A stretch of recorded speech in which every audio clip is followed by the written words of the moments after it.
गाई पावसाळ्यामध्ये गायींना पाऊस आला की गरमीमध्ये बांधायचं नाही किंवा पाऊस आला म्हणून पोट्यात लवकर बांधायचं नाही. गायली छानपैकी पावसामध्ये भिजून धुवून निघू द्यायचं. हा गरमीचा पाऊस असतो, अतिशय उत्तम असतो. श्रावण मासातील हा गरमीचा पाऊस. जर या पावसामध्ये गायी पूर्णपणे भिजल्या किंवा धुतल्या गेल्या तर गायीच्या शरीरातील घाण निघून जाते, तसेच आजार निघून जातात आणि गायी निरोगी बनतात, टणटणी बनतात. आणि गाभण गाईला तर हे धुणं आणि पावसावर भिजू देणं धुणं अतिशय. गायी बिमार पडत नाहीत, आजार पडत नाहीत, गायी मजबूत स्ट्रॉंग राहतात.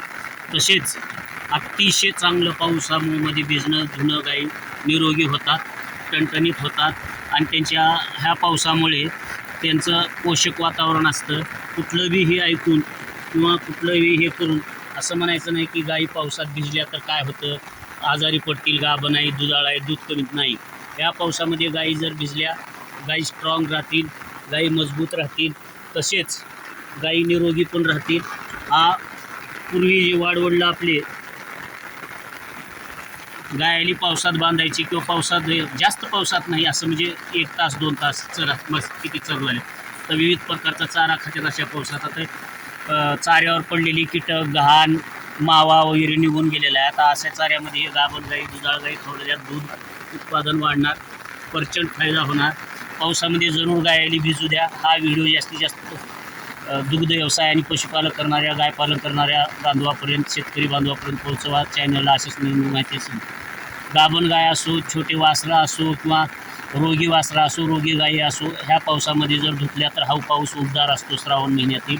त्यामुळे ते त्यांचा आजार निघून जातो, ते आराम राहतात, निरोगी बनतात आणि दूध पण चांगलं देतात.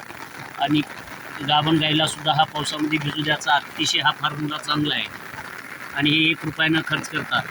8 दिवसाला, 10 दिवसाला, 15 दिवसाला जनावरांना, गाई बैलांना दिवावं, पण आपल्याकडे तशी सुविधा नसते शेतकऱ्याकडे.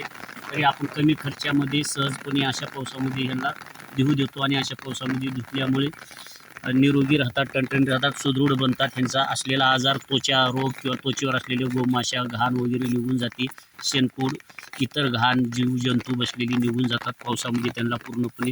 आणि हा पाऊस पडल्यामुळे ती भिजतात. भिजल्यानंतर पुन्हा पाऊस वर्षा होत असल्यामुळे ती वॉशिंग केल्यासारखं धुवून पूर्णपणे हे होतं. आणि ती त्यांच्यासाठी, शरीरासाठी, आरोग्यासाठी चांगलं राहतं. निरोगी बनतात, सुदृढ बनतात आणि आराम पण येतात. दुधात वाढ होते. गाभण गाईसुद्धा सुदृढ होतात. गर्भाशयातील वासराची सुद्धा वाढ होते. अतिशय हे चांगला पाऊस असतो, उबदार पाऊस असतो, निरोगी पाऊस असतो. आपण तळ्यातल्या पाण्यानं धुतो, त्या थंड पाण्यापेक्षा हे उबदार पाऊस आणि निरोगी पाऊस वरून आकाशातून निसर्गाचा पडलेला पाऊस अतिशय उत्तम असतो. तर गाई, बैल, म्हैस काय आपली प्राणी असते दुधात